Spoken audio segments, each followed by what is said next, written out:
Hi, this is Dr. Gregory Sadler. I'm a professor of philosophy and the president and founder of an educational consulting company called Reason.io, where we put philosophy into practice. I've studied and taught philosophy for over 20 years, and I find that many people run into difficulties reading classic philosophical texts. Sometimes it's the way things are said or how the text is structured.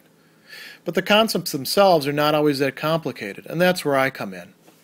To help students and lifelong learners, I've been producing longer lecture videos and posting them to YouTube. Many viewers say they find them useful. What you're currently watching is part of a new series of shorter videos, each of them focused on one core concept from an important philosophical text. I hope you find it useful as well. Chapter 8 of the Categories concludes with a discussion on Aristotle's part that is bound to be a bit confusing when you're first going through it, particularly in English translation if you don't have access to the Greek text. And this is a discussion that bears on two different categories, that of quality, topoion, and relation, topros ti, and their connection with knowledge, episteme. Now, the Greeks distinguished all sorts of types of knowledge, and we're not being very careful here to distinguish between, say, episteme as scientific knowledge versus techne as craft knowledge, or any of those sorts of things. We're just thinking about knowledge in general. And Aristotle, earlier on in chapter 8, had said that episteme, along with other types of hexes, were in fact qualities. So that was in fact the first type of quality that he distinguished.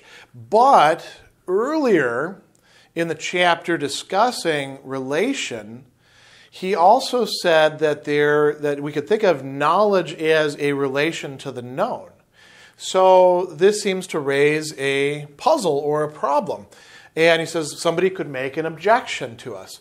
We are including terms that are treated as relations. How do we know they're treated as relations? Because Aristotle did so just earlier in another chapter within the category of quality. So what's going on here? The objector could be saying, look, Aristotle, pick which it's going to be. Is knowledge a relation or is knowledge a quality? Which is it going to be? And Aristotle does what he so often does, and which so many other great philosophers have learned from him. He makes a distinction. Now, the way in which he makes the distinction, we want to walk through this very carefully, because the distinction at first seems to solve things, but then when you look at the ways in which he's explaining the distinction, it's bound to get a bit confusing. But if we look then at the Greek, it'll make a little bit more sense, and I'll explain that to you in just a moment. So we were really going through three stages. Here's the solution as Aristotle sets it out. He says, look, the genera, the gene, are in fact relative.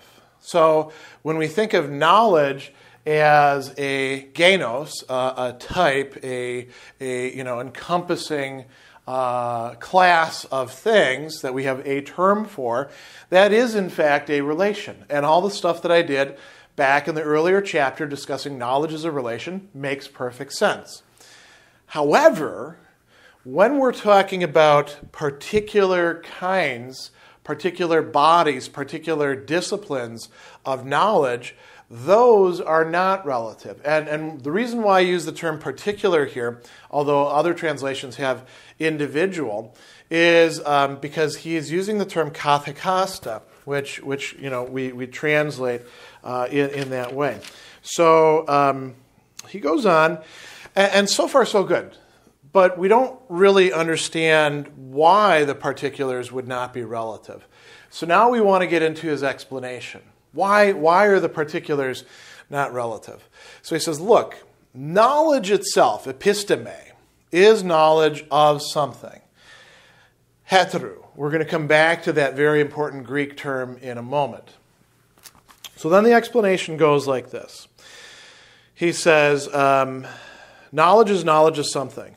Particular branches of knowledge are not explained in that way. For example, we do not define by a reference to something external, something else, a knowledge of grammar or music. And we'll come back to the Greek. That'll make more sense of that in just a moment. But what I want to point out here is we should read this not just as something external at this point, but someone external, someone who has it. So he says, for these, if in some sense relations, can only be taken for such in respect to their genus or of knowledge as such, episteme. That is to say, we call grammar the knowledge, not grammar of something, and music we call in like manner the knowledge and not music of something. So what is the point that he's trying to make there? When we use the term grammar, grammar is a subject, right? And not a subject in the sense of a thing that underlies other things, hupokemenon, but what we talk about in our contemporary English as a subject that you can study. What's going on when you're studying? You're learning a certain branch of knowledge, and that branch of knowledge should allow you to be able to use language in proper ways to identify when language is grammatical and when it's not grammatical. So you can get into arguments about ain't, for example, right? And you learn certain things like, well, go to the dictionary or consult a grammar. We don't usually use English grammars, unfortunately, but we do that in other languages. So grammar itself is, in a certain sense, not grammatical, right? And it's not the grammar of something. It is it's knowledge of the grammar. Likewise, when we teach the discipline of music itself is of that subject matter, music, that we perform. Think of individual acts of music making or all that. Music as a discipline understands those. He goes on and he says, so particular branches of knowledge are not to be classed among relatives. People are called such and such from possessing these branches of knowledge. These are the things they possess, being therefore called knowing, that is, epistemon, or expert. Either would work in this case, right? So we use this term epistemon of people who have episteme, that is knowledge. And when it comes to the kinds of knowledge, so, a grammarian, a grammatikos, is somebody who possesses grammatike, which is a knowledge, episteme, of grammatike in language, right? So there's a lot of things going on here. And he says, therefore, these branches of knowledge, in virtue of which we are sometimes described as of such and such nature, must therefore come under the category of quality, not of relation.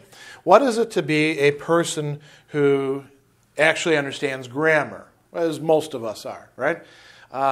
It is to be grammatikos in Greek, to be grammatical, we could say, or to be a grammarian if you're an expert in the field.